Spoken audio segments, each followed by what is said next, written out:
ये जो बोर्ड है ये पावर ऑन तो नहीं हो रहा है, लेकिन ये बार बार अलग अलग तरह का एम्पेयर कंज्यूम कर रहा है। और ये मुझे मालूम है सभी के पास ये बोर्ड आया होगा कि ये सेम प्रॉब्लम है। और बहुत हज़ारों बोर्ड आप लोग रिपेयर किए रहेंगे, लेकिन मतलब प्रॉपर रीज़न पता नहीं होता है कि कर क्या रहे हो। यानी कि वो अकॉर्डिंग टू केस स्टडी आप चल रहे हो कि ऐसा ये करना है, ये मॉसफेट चेंज कर दो, ये ट्रांजिस्टर हटा दो, लगा दो नया वाला, चल जाएगा। तो मैं थोड़ा सा अवेयर करा रहा हूँ कि एक्चुअली उसमें क्या हो रहा है वो भी जानना ज़रूरी होता है। तो इस केस में पार्टिकुलर क्या हुआ है और क्या हो रहा है वो मैं यहाँ पे दिखाता हूँ कि इसमें मतलब हो क्या रहा है। आप फिलहाल आप एम्पियर देखो, एम्पियर देख लो क्या है। एम्पियर अगर देखा जाए, मेरा बाल कैसा हो गया, अरे यार मेरा बाल तो गड़बड़ हो गया। ये देखो, चलो जैसे भी है कोई बात नहीं। तो यहाँ पे एम्पियर का कंजप्शन कुछ ऐसा है कि 15 है, यानी कि 0.015 है।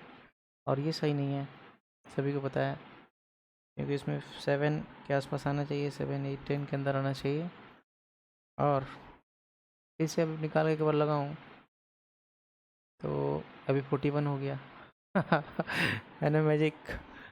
फिर से एक बार निकल कर लगाऊँ अभी 31 हो गया। तो ये क्या लूडो है। अभी देखो 29 से फिर 40 चला गया। अब ये देखो 40। अब यहाँ पे हो क्या रहा है, यहाँ पे ऐसे हीट हो रहा है, ये हीट हो रहा है।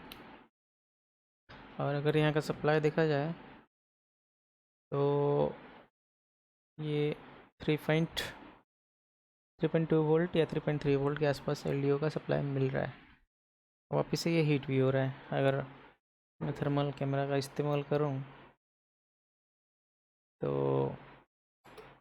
ये रहा यहाँ पे हीटिंग पॉइंट 39 डिग्री में, यानी कि बहुत ज़्यादा हीट भी नहीं है। तो इस तरह का केस में होता क्या है, जाहिर सी बात है पीएसएल लॉजिक फेल होता है। और आप सब लोगों को पता है कि आप यहाँ पे मॉसफेट चेंज करोगे पी चैनल का, लेकिन क्यों करोगे वो तो पता होना चाहिए ना। तो उसका थोड़ा सा मैं आपको दिखाता हूँ कि जब पहली बार मैं केस निकाला था इसका, मतलब मिला था, तो क्या किया था मैं और किस तरह से ये काम मैं निकाला था। तो आते हैं टेस्टिंग पे। तो यहाँ पे देखा जाए अगर तो अगर मैं कौन सा सप्लाई अवेलेबल है वो दिखाता हूँ आपको। तो यहाँ पे एलडीओ अवेलेबल है 3.3। और यहाँ पे 3 वोल्ट की जगह में कितना 1 वोल्ट के आसपास भी नहीं आ रहा है, 40 वोल्ट 0.4 के आसपास आ रहा है। 3.3 का कोयल नहीं, 5 वोल्ट का कोयल है ये, 5 वोल्ट वाला लाइन है। और यहाँ पे कोई सप्लाई अवेलेबल नहीं है। तो और यहाँ पे 1 नंबर पिन पे भी सप्लाई है और 8 नंबर पे भी आ गया अभी, यानी कि ये वोल्टेज अभी रेडी हो गया। हाँ, अब इसको ऑन करें तो ऑन नहीं हो रहा है। और 0.05 का कंजप्शन हो गया इधर। अभी 26 36 क्या क्या लंद फंद हो रहा है ये। तो बात करें अगर पीएसएल लॉजिक का, और यहाँ पे एनेबल नहीं है, एनेबल है ही नहीं इसका, फिर भी ये बने जा रहा है सप्लाई। तो अगर पीएसएल लॉजिक का बात करूँ मैं, तो पीएसएल लॉजिक पे भी 3.3 अवेलेबल है। और इसका ड्रेन और सोर्स दोनों जगह पे अवेलेबल है। लेकिन अगर इसको मैं मेजर करूं कि ये सही है या नहीं, तो ये पूरा एकदम देखने को मिलेगा कि ये सही नहीं है। तो इसके लिए एक टाइमिंग है, प्रॉपर टाइमिंग, जिसमें एक्यूरेट पता चलता है कि ये सही है या नहीं है ना। तो ट्रिगर पॉइंट में ले आऊँ, कहाँ हो गया ट्रिगर पॉइंट, और ये रहा ट्रिगर पॉइंट। तो आपको यहाँ पे एक दिखेगा कि 0 पॉइंट, अभी एम्पेयर कंजप्शन है 0.042, और यहाँ पे एक रैंप दिख रहा है, यानी कि आप जूम करके देखो तो एक रैंप आपको दिख रहा है ना, ये रैंप है इधर। अब दूसरा चलें, अगर दूसरा केस में चलें, दूसरा एक सैंपल लूँ, तो फिर से यहाँ पे देखते हैं, यहाँ पे अलग रैंप हो गया और यहाँ पे आपका एम्पियर भी चेंज हो गया।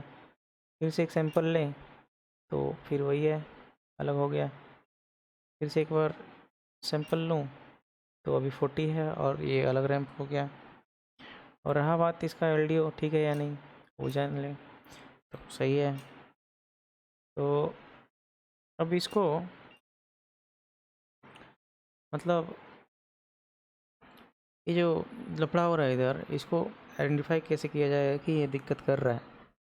तो रैम तो दिख रहा है, सही है, तो पॉसिबल हो कि PSL लॉजिक में भी ऐसा होता हो, ऐसा भी हो सकता है, लेकिन ऐसा नहीं होता है अगर देखा जाए तो इसको अब कंपेयर कहाँ से करेंगे, इसका रेफरेंस पॉइंट तो होना चाहिए ना कंपेयर करने के लिए कि ये सही आ रहा है या नहीं आ रहा है। तो मैं दूसरा प्रॉप भी यूज़ करता हूँ उसको, मतलब देखने के लिए कि ये मतलब सही है या गलत है। तो एक बार के लिए मैं इसका सेटिंग चेंज करूँगा हल्का सा, क्योंकि अगर सेटिंग चेंज करूँगा तभी तो मैं आपको दिखा पाऊँगा कि यहाँ पे दिक्कत क्या हो रहा है। तो यहाँ पे मैं एक ले रहा हूँ, क्या ले रहा हूँ,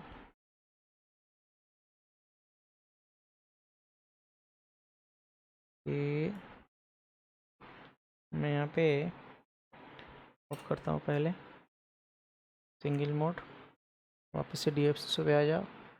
मैं इसका रेफरेंस पॉइंट पे लगा रखा हूँ इसको, जो ब्लू वाला लाइन है, यानी कि ब्लू वाला सेकंड चैनल 2 का प्रोब है और पहले वाला PSL लॉजिक पे है। तो यहाँ पे जस्ट कुछ मिलीसेकंड का डिफरेंस चाहिए होता है, बहुत कम मिलीसेकंड का, लेकिन यहाँ पे दिख रहा है कि जो टाइमिंग है बहुत दूर पे है, यानी कि अगर मेजर पे लेके जाऊँ इसको कर्सर पे, तो अगर ये पे एक साइड करता हूँ मैं इधर, तो इधर आ जाओ यहाँ पे और इसको मेजर करें, अगर ये हो गया, अभी B को मैं लाऊं यहाँ पे, तो यहाँ का टाइमिंग जो है कुछ 4.4 40 माइक्रोसेकंड बन रहा है, जो कि अ, बहुत मतलब ज़्यादा है, इतना नहीं होना चाहिए इसका टाइमिंग। एटलीस्ट आपको यहाँ पे आना चाहिए, ये तो ये चीज़ जो है इसमें डिफरेंस है। और कुछ लोगों को मैं ऐसा भी देखा हूँ कि इसको डायरेक्ट कर देते हैं। बताओ, अगर इसको डायरेक्ट ही करना था तो डेल वाला जो डेवलपर हैं, अरे पागल हैं वो, ये जो यहाँ से यहाँ शॉर्ट कर देते हैं इन लोग, इसको निकाल देते हैं यहाँ से यहाँ शॉर्ट कर देते हैं और ये वापस से बोर्ड चालू हो जाता है। तो ये गलत चीज़ है, आपको ओरिजिनल फंक्शन को आप रिस्टोर नहीं कर सकते तो काहे का इंजीनियर हो आप। तो ये एक चीज़ है। और भी यहाँ पे मैं चाहूँ तो बहुत तरह का टेस्टिंग दिखा सकता हूँ, जो मेजरमेंट करने का तरीका और इसको समझने का तरीका, और भी बहुत सारा चीज़ है, लेकिन क्या काम का बताऊँगा तो कोई तो उसको और मतलब ध्यान तो देगा नहीं, ध्यान से देखेगा नहीं, उस चीज़ को समझेगा नहीं, तो बताने का कोई फ़ायदा नहीं है। तो खाली एक जगह से मैं एक रेफरेंस पॉइंट लिया हूँ, और भी बहुत जगह है जहाँ से रेफरेंस लेके मैं उसको प्रूव कर सकता हूँ कि ये गलत है। तो फ़िलहाल इसको मेरे को ठीक करना है, यानी कि ये मॉसफेट चेंज करके मेरे को ठीक करना है पी चैनल का। तो इसको मैं रिप्लेस करता हूँ, और ये जो दिक्कत आ रहा है, जो आपका ड्रॉप हो रहा है, तो इसका रीज़न ये है कि यहाँ पे लोड, यानी कि जब लोड पड़ रहा है तब ये ड्रॉप कर जाता है। तो जिस टाइम में अगर इसको चाहिए एक्यूरेट जो टाइम पे चाहिए हाईएस्ट, अगर उस टाइम में अगर ये ड्रॉप कर जाएगा तो फिर ये कोई काम का नहीं है वो सप्लाई। यानी कि आपको सोच लो आपको भूख लगा है ना, आपको अगर भूख लगा है आज, अगर कल आपको खाना खाने के लिए दें तो वो क्या फ़ायदा, मैं आपको खाना खिलाया। तो उसी तरह से ये यहाँ पे लॉजिक है कि लॉजिक का टाइमिंग जो है वो प्रॉपरली आना चाहिए, और प्रॉपर मतलब प्रॉपर टाइमिंग पे जो भी लॉजिक चल रहा है वो लॉजिक होना चाहिए, वो सप्लाई रेडी होना चाहिए, तभी जाके आपका जो इशू है सॉल्व होगा और आपका काम भी होगा। और इस केस में ये भी देखा हूँ कि लोग एंड 5122 IC जो है उसको रिप्लेस करते रहते हैं, कैपेसिटर रिप्लेस करते रहते हैं, सप्लाई नहीं बन रहा है बोल के। तो भाई बात वही है, अगर लॉजिक आप नहीं समझोगे, उस चीज़ को लॉजिकल इशू नहीं समझोगे, सबको आप फिज़िकल में लेके घुसा दोगे या सबको आप ख़राब ही बोल दोगे, जो ऐसे हीट हो रहा है तो उसका मतलब ख़राब ही है, तो ऐसा ही होगा। और मैं ये लिख के देता हूँ कि अगर इस केस में इस IC को छेड़ा जाए तो 101% चांस है आपका SOC चला जाए, है ना। तो ऐसा बहुत सारा केस मुझे मिला है कि इसके कारण से SOC गया हुआ है या होता है, ख़राब होता है, मैं देखा हूँ इस चीज़ को। तो मेरा एक्सपीरियंस बोल रहा है ये चीज़ कि अगर इस कंडीशन में इस IC को चेंज करके चला देते हो बोर्ड को, 100% बोलता हूँ ये इधर उधर का सप्लाई निकालेगा ये, और आपका SOC ख़राब होगा। और लॉजिकल टाइम पे क्या हो रहा है, SOC ख़राब होने का दिक्कत क्या हो रहा है, यानी कि लॉजिकल इशू हो रहा है यहाँ पे, यानी कि जिस टाइम में जो वोल्टेज मिलना चाहिए वो मिल नहीं रहा है PCH को, तो उस कारण से क्या होता है, शॉर्ट हो जाता है। तो उम्मीद है आपको मेरा बात थोड़ा बहुत समझ आता होगा। तो नहीं समझ में आ रहा है तो मुझे सिखा दो, अगर आपको ज़्यादा इसके बारे में नॉलेज है तो आप मुझे बता सकते हैं कमेंट करके, मैं उस पर थोड़ा सा देखूँगा, मेरे को भी थोड़ा सीखूँगा, कुछ नॉलेज बढ़ेगा मेरा भी। तो अब देखना है कि ये बोर्ड ऑन होता है या नहीं होता है। तो अब एक हेल्दी एम्पियर मिल गया मुझे 0.07 का। अब इसको बोर्ड को मैं ट्रिगर कर रहा हूँ, बोर्ड बिल्कुल ऑन हो गया, बोर्ड ऑन हो गया, फ़ैन स्पिन कर रहा है। और अब का कंडीशन अगर देखा जाए वहाँ का, तो मैं यहाँ पे दिखाना चाहूँगा कि यहाँ पे क्या कंडीशन बन रहा है। तो सबसे पहले मैं चैनल एक चैनल पे दिखाता हूँ आपको कि क्या यहाँ पे क्या हो रहा है। तो आप देखेंगे कि ये पूरा 90 डिग्री पे है, यानी कि 90 डिग्री पे ये ट्रिगर का जो पॉइंट है एकदम 90 डिग्री पे मिल रहा है, और ऐसा ही होना चाहिए, रैंप नहीं होना चाहिए। दूसरा बात, अगर मैं कंपेयर करने जाऊँ तो कंपेयर करके भी दिखाता हूँ आपको कि कंपेयर में क्या होता है, और यहाँ पे मैं कैसे कंपेयर करता हूँ इसको रेफरेंस पॉइंट लेके। तो ये रहा, इसको ऑफ कर देता हूँ मैं, और इसको फिर से दोबारा से सैंपल लेता हूँ। तो मेरा हाथ हिल गया शायद तक, यहाँ पे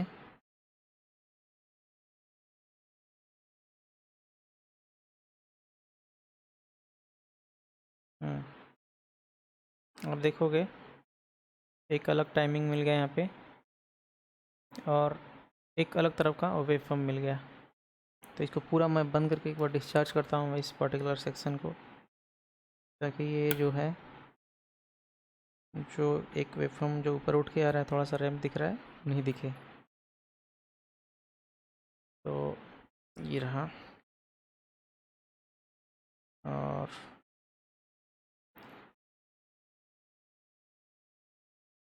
इसको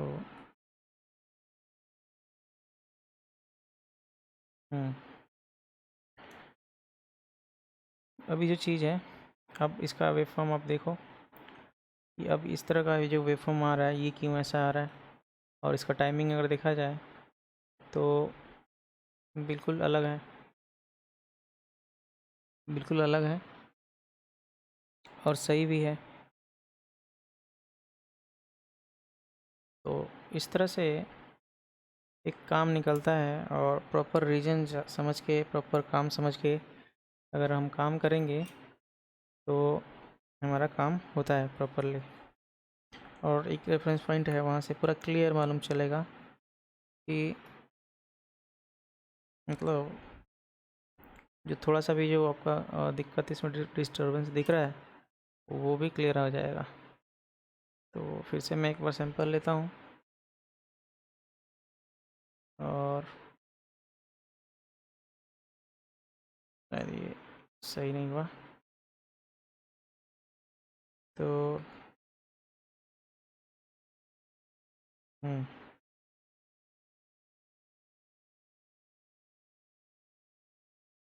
यार इसको पकड़ नहीं पा रहा हूँ मैं सही से।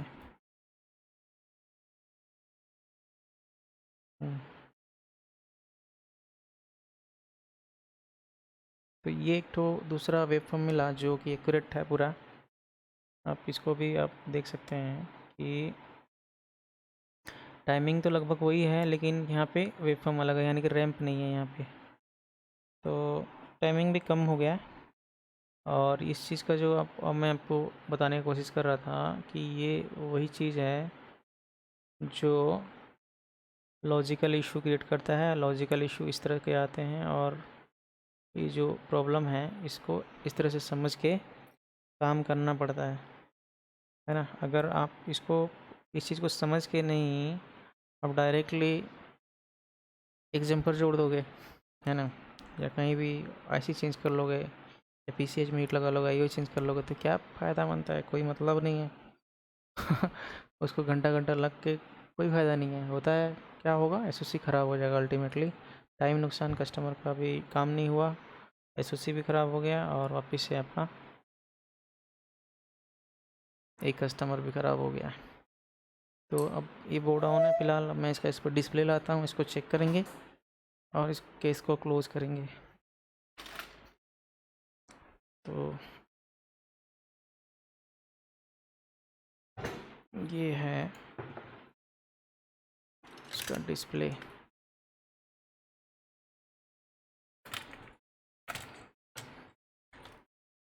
इसका डिस्प्ले ये है, और हम लगाएंगे यहाँ पे।